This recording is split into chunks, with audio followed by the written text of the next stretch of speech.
Welcome back to another Adam Answers. The underachiever is back again with a great question. And so I'll just read this question that came to us through Facebook. The question is, one of the things that we value in SFBT is to help the client find their own solution. And if they ask us about solutions, we orient the conversation for them to find for themselves. But if the person has found their solution, and their solution requires them to learn something new from a mental health professional, then it wouldn't be against our goal to tell them about it, since we want them to find their solution that they have done or is my assumption wrong? For example, they say, I think I know what I need to do to have a better relationship with my partner. I should ask a mental health professional like yourself to teach me about self-awareness. Okay, so this is a really important question that you're asking, and I'm going to do my best to kind of walk through the nuances of this question.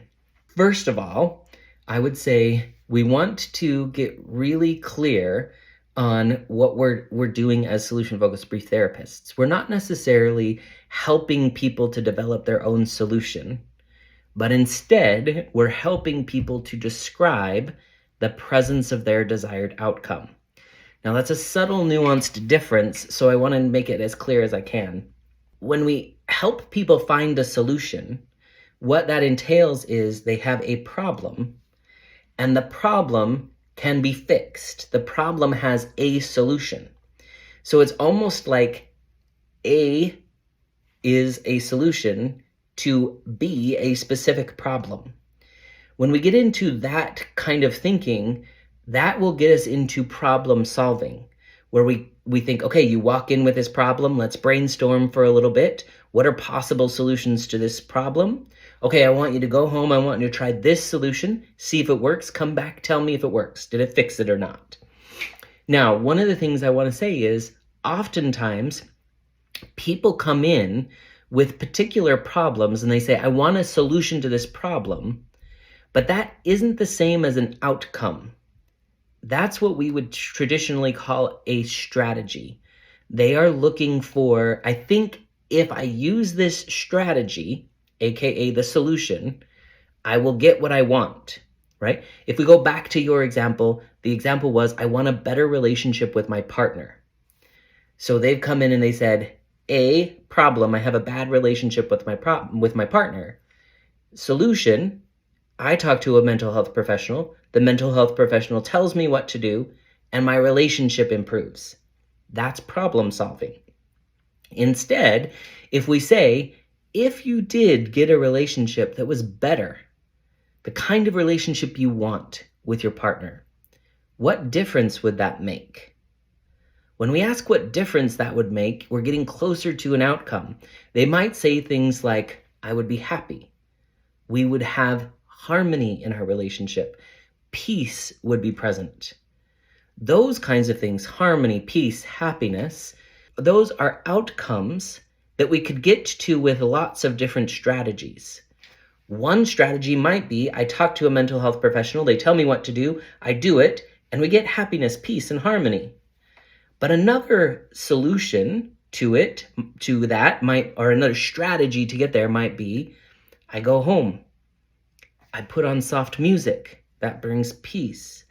I talk to my partner about what they like, that brings harmony. So I don't necessarily need to go talk to a mental health professional to realize if I put soft music on, if I talk to my partner about things that they like, we might get peace, harmony, happiness. So there's lots of different strategies we could take, and they've come in and they said, I have one strategy I like. I want you as the mental health professional to tell me what to go do. Instead, we can talk about what would be different about your relationship when you have peace, happiness, harmony. When we talk about the outcome, a couple of things can happen. One, they can start teaching themselves what would bring peace, happiness, harmony, or what would help them to get closer to their desired outcome. And they might teach themselves something that I could never know as a mental health professional. They know themselves and they know their partner far better than I do. I might inadvertently make things worse by saying, you know what you need to do?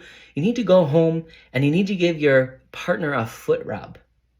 That would help you to have peace, happiness, and harmony. And I might not know their partner actually hates feet, hates for them to touch their feet. So I send them home and I say, go give your partner a foot rub. And they go home and try that. And their partner's like, what are you doing? And then they get into a big argument. I've done the exact opposite of what they've asked me to do. But if I talk to them and I say, what's different about your relationship when peace, happiness, harmony are present? Then they start to tell me and they say, we go for long drives and we just talk. Or when there's peace in our relationship, we like to sit and eat our favorite food together. So they might come up with telling me things that are different that I would never know. I don't know that long car drives might have that impact on them. So if I stick to my job and I just talk about the difference of when their desired outcome is present, they get to teach me and they get to remind themselves about what conditions are present when their desired outcome is present. But in addition to that, when we get to talk about the outcome, they get to describe themselves or the version of themselves that's consistent with that desired outcome. What kind of person they are, what kind of things they do, what kind of feelings they have, what kind of thoughts they have. And when they describe the version of themselves that's consistent with what they want to accomplish, one of the things that happens is that they start to change. They start to become that person. Motivation begins to build. They have a desire to go do those things. And so I don't have to be in the role of telling them, but I do need to be in the role of asking them about their desired outcome. So if somebody comes in and they say, I need to talk to a mental health professional in order for me to have a good relationship with my partner, then I, as a mental health professional, need to jump to the outcome and say, and if you and I talked about it in just the right way, what would be different about your relationship? And then we have a really rich, detailed description about what kind of a relationship they want. That gets us out of problem solving. That gets us out of the role of potentially prescribing something that isn't helpful or even harmful to them. And instead, they get to take accountability for their knowledge. They get to turn into or become the version of themselves that's consistent with that desired outcome. And they simultaneously get to build some motivation to go and be that version of themselves. So hopefully that helps to answer your question. Hopefully that provides some nuance to what we do when people come and they ask us for specific feedback. And hopefully that helps us to understand the difference between problem solving and talking about a desired outcome. So hopefully that was helpful. Let me know if you have follow-up questions. I really appreciate all the questions that have been coming in. And I would love to hear your feedback about the answers that I give. So feel free to share this with other people and to let me know what you think of the answers.